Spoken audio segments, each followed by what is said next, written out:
میں یہ کر رہا تھا کہ اللہ تعالیٰ نے جو ہمیں احکام دیے ہیں، ہاں 3 قسم کے لوگ ہوتے ہیں جو قانون سازی کرتے ہیں. ایک تو ہوتے ہی برے ہیں، جیسے فرعون برا تھا، اس نے مردوں کو قتل کرنا شروع کیا، بچوں کو. اس کو پتا تھا کہ اس قوم میں لڑکے ہوں گے تو یہ قوم پاورفل ہوگی، عورتوں کو پیدا ہونے دو، خواتین کو پیدا ہونے دو، مردوں کو نہ پیدا ہونے دو، تاکہ ان کو ہم غلام آسانی سے بنا سکیں. تو فرعون اس میں مخلص نہیں تھا، وہ جھوٹ بول رہا تھا. اس کے پیش نظر حکومت بچانا نہیں تھا. اگر حکومت بچانا بھی تھی تو بھائی آپ ظلم ہی نہ کرو نا، تاکہ آپ کو بغاوت کا خطرہ ہی نہ ہو. کیوں اللہ نے موسیٰ کلیم اللہ کو بھیجا؟ فرعون تمیز سے زندگی گزارتا، ایک عادلانہ حکومت کرتا، تو اللہ تعالیٰ حضرت موسیٰ کو نہ بھیجتے اس کے مقابلے میں. تو اپنے آپ کو درست کرنے کے بجائے اس نے کیا کیا؟ طاقت کے زور سے اس بات کا امکان ہی ختم کرنے کی کوشش شروع کر دی کہ کوئی بنی اسرائیل میں بچہ پیدا ہو اور میری حکومت کا تختہ الٹے. لہذا ایک بچہ جس کے بارے میں خطرہ تھا، اس کی بیس پر ہزاروں بچوں کو ماں کی گود سے چھین کے ذبح کر دیا، اور ساری زندگی الٹے الٹے قانون بناتا رہا. ما اریکم الا ما ارا وما اہدیکم الا سبیل الرشاد. باتیں کیا کرتا تھا؟ جب اجلاس ہوتا نا، قانون سازی ہوتی، تو کہتا کہ میں وہی بات کہوں گا جس میں تمہارا فائدہ. یہ سب میں کس کے لیے کر رہا ہوں؟ قوم کے لیے. نعرے ہمیشہ سے سیاسی لوگوں نے بڑے خاندانی قسم کے لگائے. یہ سب میرا کچھ بھی نہیں ہے اس ملک میں. یہ سب کس کے لیے؟ میری صرف 25-30 ارب روپے کی 8-10 فیکٹریاں ہیں. ہمارے جو حکمران ہیں نا وہ اس طرح کی بات کر رہے ہیں، بزبان حال کرتے، میں نے تو صرف 25-30 ارب کی 8-10 فیکٹریاں بنائی، باقی سب کس کا ہے؟ عوام کا. تو بچا کیا بھائی؟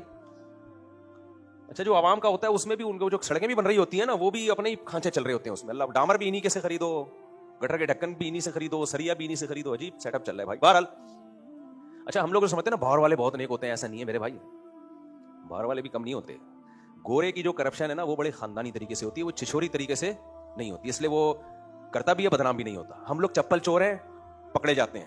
وہ چپل چوری نہیں کرتے، وہ کیا کرتے ہیں؟ افریقہ میں اور غریب ملکوں میں سونے کی کانوں پہ قبضہ کرتے ہیں، پھر وہاں کرپٹ حکمرانوں کو بٹھاتے ہیں، الیکشن میں دھاندلیاں کروا کے کرپٹ لوگوں کو بٹھا کے پھر ان کرپٹ لوگوں کا سے ان کا بھتا ہوتا ہے، یہ جتنا گولڈ ہے ہم نکالیں گے اور تجھے اتنا پیسہ ملے گا. تو ایک شخص واحد ارب پتی بن جاتا ہے. تو گورا کہتا ہے کوئی بات نہیں، تیرے پاس اگر ارب روپے بھی آ گئے نا، اس سے کوئی فرق نہیں پڑتا، ملک اسٹیبل نہیں ہونا چاہیے. لہذا وہ سارا، میں تو دنیا میں سفر کیا میرے بھائی، جس ملک میں سب سے زیادہ وسائل ہیں وہی سب سے زیادہ غریب ہے. آپ افریقہ میں جاؤ جہاں سے سونا نکل رہا ہے نا، ہیرے نکل رہے ہیں، ان جگہوں پہ کھانے کو روٹی نہیں ہے لوگوں کے پاس، پتے ابال ابال کے کھا رہے ہیں. یہ حال ان کا کس نے کیا ہے؟ یہ انہی قوموں نے کیا جن کو ہم دن رات سلوٹ کرتے ہیں. کہتے ہیں یار یہ ہوتی ہیں ترقی یافتہ قومیں، یہ ہوتے ہیں خاندانی لوگ. او بھائی صاحب، دیر آر 2 types of چورز. چور کی کتنی قسمیں ہیں؟ ایک ہوتا ہے مہذب چور، وائٹ کالر والا چور. چرسی بھی چور ہوتا ہے، وائٹ کالر والا، کالر ہی نہیں ہوتا، اکثر بغیر قمیص کے گھوم رہا ہوتا ہے وہ. اس کی چوری کم ہے، اس نے انسانیت کو نقصان کم پہنچایا ہے، لیکن پٹتا بھی ہے، بدنام بھی ہوتا ہے. اور ایک وائٹ کالر چور ہوتا ہے، جیسے بہن کو وراثت نہیں دو، آپ کروڑوں روپے کھا گئے اس کے، سوسائٹی میں بدنام ہوتے ہو آپ؟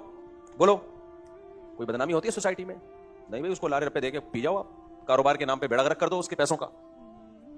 لیکن آپ چور بھی نہیں کہلاؤ گے. حالانکہ چرسی نے کتنے چرسیوں کی چوریاں کیا ہوتی ہیں، میں بیچارہ اس لیے نہیں کہہ رہا کہ مزید نہ شروع کر دیں، کہ وہ چپل چرا لیے یا وہ گلاسز، بائک کے پہلے نئے گلاسز لگتے تھے نا تو یوں کھول کے لے جاتے تھے. وہ میرے ساتھ تو ہوا ہے، 125 تھی بائک کی گلاسز لگائے، فجر پڑھنے گیا، واپس آیا تو دونوں گلاسز شارٹ. تو چرسیوں کو بیچاروں کا دال پانی اسی سے چل رہا ہوتا ہے. ہمارے جاننے والے ایک صاحب ہیں، انہوں نے کئی دفعہ چرسی پکڑے نا، چوریاں کر رہے تھے ان کی کالونی میں. کہہ رہے پھر میں تھک گیا چرسیوں کو پکڑ پکڑ کے مار کے نا. کہہ رہے پھر میں نے کیا کیا، میں نے کہا تم کیوں بار بار چوریاں کرتے ہو؟ کہتے ہیں یار ہمیں سوٹا لگانا ہے، اس کے بغیر ہمارا گزار، تم جتنا مرضی مارو، وہ مار سے ہمیں تکلیف کم ہوتی ہے، چرس نہ ملنے کی تکلیف زیادہ ہوتی ہے.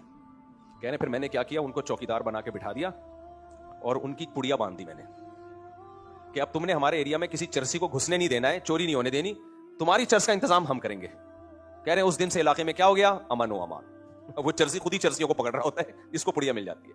It is called planning. تو بات کیا چل رہی تھی میرے بھائی؟ تو فرعون نے کتنا خوبصورت لیبل لگایا نا، بڑا خوبصورت لیبل لگایا، لیکن بیڑا غرق کر دیا. تو کچھ قانون ساز ایسے ہوتے ہیں جو لیبل کیا لگاتے ہیں؟ بہت خوبصورت، لیکن اس کے پیچھے کچھ مفاد ہوتے ہیں. تو